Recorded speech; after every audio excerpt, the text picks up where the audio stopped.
क्या हम यही मांगे कि भगवान जी मुझे लाला दे दो, हैं, बच्चा दे दो, मुझे गाड़ी दे दो, मुझे नौकरी दे दो? ये तो बहुत छोटी चीज है ना। पुरुषार्थ करेंगे, मेहनत करेंगे तो हमें मिल ही जाएगी।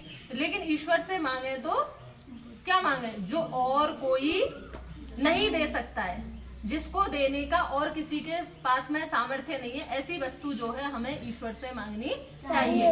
उसी प्रकरण में जो है हम शयनकालीन मंत्रों का अध्ययन कर रहे थे, जिसमें हमने अभी तक कितने 3 मंत्र पढ़ लिए। आज चौथा मंत्र है ये नेदम भूतम भुवनम भविष्यत् परिगृहीतममृतेन सर्वं येन यज्ञस्तायते सप्तहोता तन्मे मनः शिव संकल्पमस्तु। तो अब किसका प्रकरण चल रहा है? मन का प्रकरण चल रहा है। यानी मन जो है एक सूक्ति है, मन एव मनुष्याणाम कारणम बंध मोक्षयोः। क्या है? मन एव मनुष्याणाम कारणम बंध मोक्षयोः। ये मन ही जो है मनुष्यों के बंधन और मोक्ष का कारण है। यानी मुक्ति का भी कारण यही है और बंधन में लाने का कारण भी। यानी दुखी भी यही करता है और प्रसन्नता भी यही कराता है। यानी ज्ञान भी इसी के माध्यम से होता है और अज्ञानता में भी इसी के माध्यम से फंसते हैं। तो ये क्या है? मन जो है बहुत बड़ा महत्वपूर्ण कारण है। तो अब इस मन के विषय में कह रहे हैं, तो क्या है? हे जगदीश्वर। क्या है? हे जगदीश्वर। स्वामी जी कहते हैं जिससे सब योगी लोग इन सब भूत भविष्यत वर्तमान व्यवहारों को जानते हैं। यानी संसार में जो पीछे हुआ वो किससे जाना? किसके माध्यम से जाना? मन से ही जाना ना। अब जो अभी वर्तमान में चल रहा है वो किससे जानते हैं? मन के माध्यम से। जो भविष्य में होने वाला है वो भी, उसका भी कारण जो है मन है। यानी मन जब इंद्रियों के साथ में जुड़ता है, आंख नाक कान त्वचा जिह्वा के साथ में जब जुड़ता है तभी तो ज्ञान होता है ना। तो मन ही क्या है? कारण है। तो उसी को कह रहे हैं कि योगी लोगों ने किस किस को जाना? भूत भविष्यत वर्तमान को जाना। भविष्य में होने वाले व्यवहार क्या है? महर्षि मनु महाराज हुए हैं, उन्होंने कौन से ग्रंथ की रचना की है? मनुस्मृति की रचना की है। अब उसमें उस समय के व्यक्तियों के लिए जो आवश्यक करणीय कर्तव्य कर्म थे, धर्माधर्म थे, उन सब का उल्लेख किया उन्होंने। और वो आज भी वैसे के वैसे ही है। तो क्या ऐसा मानना कि मनु महाराज आगे भी ऐसे मनुष्य होंगे, आगे दुष्ट प्रवृत्ति के हो सकते हैं या ऐसा कुछ हो सकता है, उसको जानते थे? यानी क्योंकि ऋषि लोग, महर्षि लोग जो हैं भविष्य को देख करके, आगे कैसी संभावना है उसको देख करके चलते हैं, उसके हिसाब से व्यवहार करते हैं। तो इसीलिए यहाँ पे कहा येन इदं भूतम भुवनम भविष्यत् परिगृहीतम अमृतेन सर्वम। और यहाँ मन के लिए एक शब्द आया अमृत। क्या है? अमृत। अमृतेन। यानी मन क्या है? अमृत है। अमृत किसको बोलते हैं? अमृत किसको बोलते हैं? जो कभी नष्ट नहीं होता, जो कभी विनाश को प्राप्त नहीं होता। मृत, मृत माने मरना। मृत क्या है? मरना। और मृत का अपोजिट क्या हो जाएगा? उल्टा क्या हो जाएगा? अमृत। यानी जो मरता नहीं है, तो वो क्या हो गया? अमृत। तो कह रहा है अमृतेन सर्वम, वो अमृत है, यानी कभी नहीं मरता है, कभी विनाश को प्राप्त नहीं होता है। यानी मन क्या है? शाश्वत है, सनातन है, हमेशा रहने वाला है। तो उस मन से क्या क्या करते हैं योगी लोग? किसको जानते हैं? भूत भविष्यत वर्तमान के व्यवहारों को जानते हैं। अब क्या है? वो अमृत मन है। और क्या है? अमृतेन सर्वम। अब वो अमृत मन जो है अमृत के साथ में जुड़ जाए। सनातन शाश्वत अमृत और कौन है? परमपिता परमात्मा। वो अमृत मन अमृत परमात्मा के साथ में जुड़ जाता है। तो क्या कैसा हो जाता है? त्रिकालज्ज हो जाता है। यानी मन वास्तव में अविनाशी है, कभी नष्ट नहीं होता है, लेकिन वो अविनाशी शाश्वत मन भी जब अविनाशी परमेश्वर के साथ में जुड़ जाता है तो तीनों कालों के व्यवहारों को जान लेता है। वो तीन काल कौन से हैं? भूत, भविष्य, वर्तमान, है ना। पर वो सामर्थ्य कब प्राप्त होता है मन को? जब मन ईश्वर के साथ में जुड़ता है।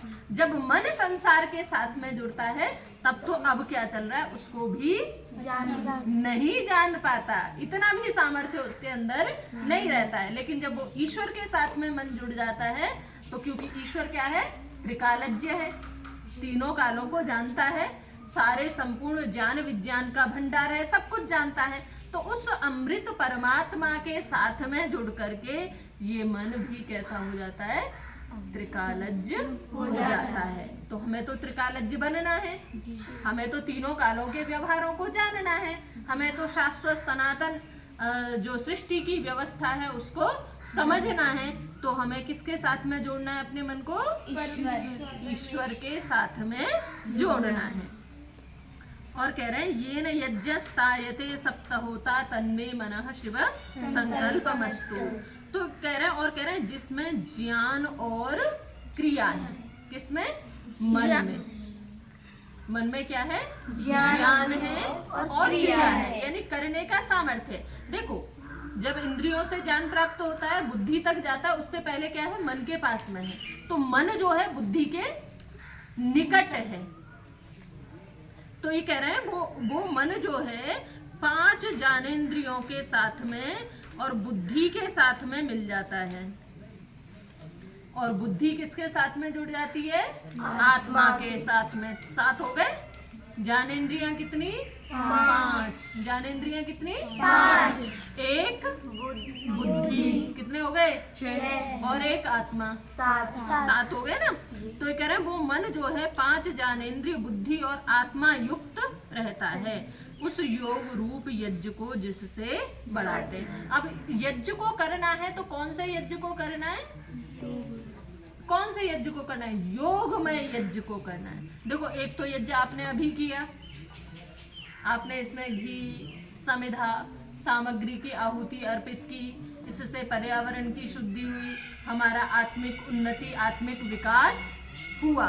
लेकिन एक यज्ञ जो है, हम सुबह उठते हैं, प्राणायाम करते हैं, उपासना करते हैं, व्यायाम करते हैं, ध्यान करते हैं, है ना, और जो हमारे नित्य प्रति के कर्म हैं उनको करते हैं, और प्रति क्षण प्रतिपल हम अपने मन को क्या है? साधने का प्रयास करते हैं। ये कहीं गलत आदतों में ना चला जाए, करते हैं ना जी। तो ये क्या है? योग है। तो योग को यहाँ पे क्या किया है? यज्ञ कहा है। क्या है? यज्ञ। योग क्या है? योगस् चित्त वृत्ति निरोधः, चित्त की वृत्तियों को रोक लेना, ये क्या है? योग है। योगः कर्मसु कौशलम, कार्यों को अच्छे प्रकार से, सुंदर तरीके से, भव्य तरीके से करने का जो सामर्थ्य है वो क्या है? योग है। तो ये कह रहे हैं यहाँ पर कौन से कर्म को करने की बात कही है? कौन से कर्म का विस्तार करने की बात कही है? योग का विस्तार करने की बात कही है। यानी विस्तार किसका करना है? हमें योग का करना है। योग रूपी यज्ञ का विस्तार करना है। देखो यज्ञ जो है, यज्ञ का बहुत विस्तृत अर्थ है। कैसा अर्थ है? बहुत विस्तृत, बहुत विशाल अर्थ है। संपूर्ण ब्रह्मांड में जो भी क्रियाकलाप चल रहे हैं वो सब क्या है? यज्ञ है। सृष्टि अपनी गति पर, अपनी धुरी पर घूम रही है तो क्या कर रही है? यज्ञ। वृक्ष एक पौधा दे रहा है, फल दे रहा है, छाया दे रहा है, ऑक्सीजन दे रहा है, क्या कर रहा है? यज्ञ कर रहा है। ऐसे ही मनुष्य जब परमात्मा की आज्ञा का पालन करते हुए अपने कर्तव्य कर्मों का सही से पालन करता है, संसार का सही से उपभोग करता है, संसार की व्यवस्था को बनाने का कार्य करता है, बिगाड़ने का कार्य नहीं करता है, तो वो भी क्या कर रहा है? यज्ञ कर रहा है। एक व्यक्ति अपनी आंखों से सही सुन रहा है, सही देख रहा है। आंखों से सुनते हैं? नहीं। हाँ, आंखों से क्या कर रहा है? सही देख रहा है। कानों से सही सुन रहा है। अपनी जिह्वा से सही बोल रहा है। हाँ, सही जिह्वा से बोला नहीं जाता है, खाया जाता है ना। सही आस्वादन कर रहा है। वैसे बोलने में साधन है जिह्वा, करण है ना। हाँ, जिह्वा ग्राधः करणम वा, जिह्वा साधन है बोलने का। जीभ नहीं होगी, जिनकी जीभ मोटी हो जाती है तो वो कैसे हो जाते हैं, तुतले हो जाते हैं, वर्णों को स्पष्ट रूप से उच्चारण नहीं कर पाते हैं। पर यहाँ पर क्या है ना, जो अपनी वाणी का सही उपयोग कर रहा है, जो अपने शरीर को सही वस्तुओं का सेवन करा रहा है, ये जीभ ही कराती है ना। अभी गोलगप्पे खाने का मन कर जाएगा, है ना, मिर्ची खाने का मन करेगा या और कुछ, तो वो क्या है, वो यज्ञ नहीं है। जो हमारे शरीर के लिए हितकारी है उसी पदार्थ का सेवन करना, वही यज्ञ की श्रेणी में आएगा।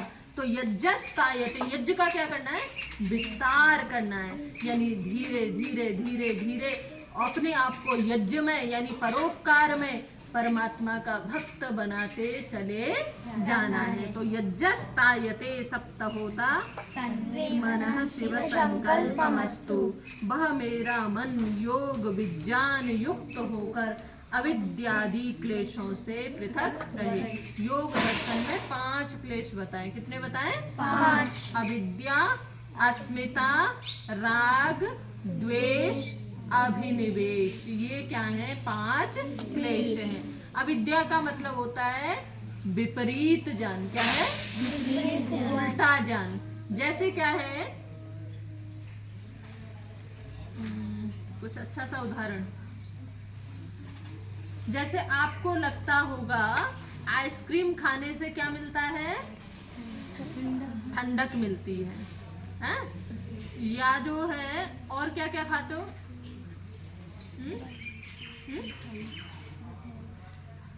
मिठाई, मिठाई खाने से एनर्जी मिलती है, एनर्जी मिलती है नो डाउट। लेकिन क्या है, कौन सी मिठाई को एनर्जी देती है या किस अवस्था में एनर्जी देती है? अभी मीनाक्षी जी को खिला दें तो उनको एनर्जी देगी नहीं। हाँ, जैसे वो कर रही थी सुधांशी जी, टाइफाइड आया हुआ है और वो घी खा रही है, कि घी क्या देगा, एनर्जी देगा। तो एनर्जी देगा नहीं। यानी किस समय किस अवस्था में कौन से पदार्थ का सेवन करना है, तो ये तो क्या है, विद्या। और घी किसी भी क्षण किसी भी उसमें एनर्जी देगा, तो ये क्या हो जाएगा, अविद्या। तो अविद्या माने विपरीत ज्ञान, उल्टा ज्ञान। हमें लगता है कि ये चीज क्या है, हमें सुख देने वाला है। जैसे हम सोते हैं तो हमें लगता है सोने से हमें किसकी प्राप्ति हो रही है, किसकी प्राप्ति हो रही है, सुख की प्राप्ति हो रही है। अब 24 घंटे सोते रहे तो बड़ा सुख मिलेगा,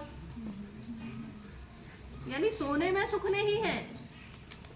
हमें लगता है हम खाएंगे तो हमें सुख मिलेगा, खाने में सुख नहीं है, खा करके पचाने में सुख है। हाँ, जितना खाया उतना पच गया तो सुख है, नहीं तो फिर उल्टी करते फिरोगे, शौच करते फिरोगे, पेट दर्द लिए फिरोगे, सिर दर्द लिए फिरोगे, पचेगा नहीं। तो यही तो समस्या होती है। तो ये कह रहे हैं विद्या अविद्या, है ना। और फिर क्या है, अस्मिता, मैं हूँ, यानी अपनी स्वयं की सत्ता का भान होना। मैं आत्मा हूँ, इसको वास्तविक यथार्थ रूप में जानना। मैं आत्मा अलग हूँ और ये शरीर अलग है। फिर क्या है, राग, कोई अच्छा लग रहा है, भाई यही चीज अब तो भोजन में रोज मिलनी चाहिए, लौकी तो बिल्कुल नहीं मिलनी चाहिए, है ना। तो लौकी से द्वेष हो गया, और जो अच्छी लगी उससे क्या हो गया, राग, प्यार हो गया। तो राग, द्वेष और अभिनिवेश, जो मृत्यु से जो हमें भय लगता है ना, मरने से जो डर लगता है, वो अभिनिवेश क्लेश है। तो ये 5 क्लेश जो है योग दर्शन में माने हैं। और इन सब का गुरु जो है वो कौन है, अविद्या।